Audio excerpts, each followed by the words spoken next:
Le Parlement européen adore voter des résolutions idéologiques sur tous les sujets. Souvent d'ailleurs ces résolutions sont totalement inoffensives, tant elles sont exagérées. Mais parfois elles viennent apporter un soutien supplémentaire à des actions dangereuses et malheureusement c'est ce qui se passe en ce moment au Kosovo.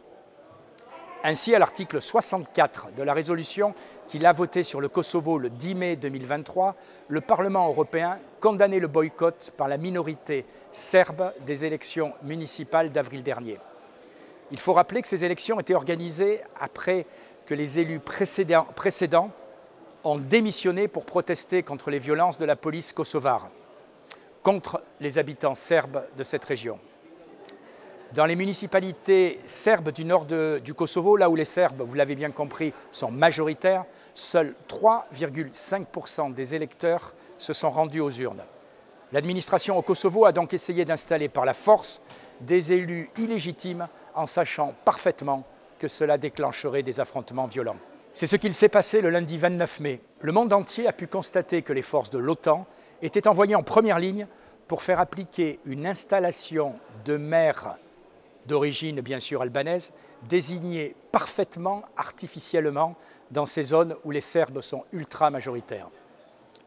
L'autoritarisme du Premier ministre du Kosovo, Albin Kurti, qui laisse parfois entendre que le Kosovo pourrait être rattaché à l'Albanie, ajoute de la tension à une situation déjà fortement inflammable.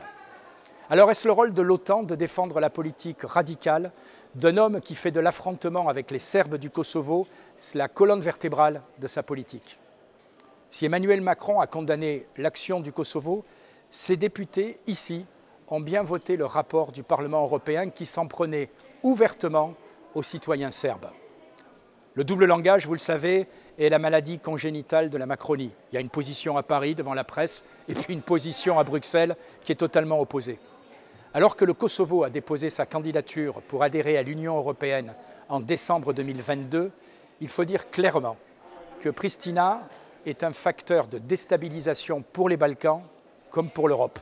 Voilà pourquoi le Rassemblement national est, de tous les partis français, le seul à s'opposer clairement à l'adhésion du Kosovo à l'Union européenne.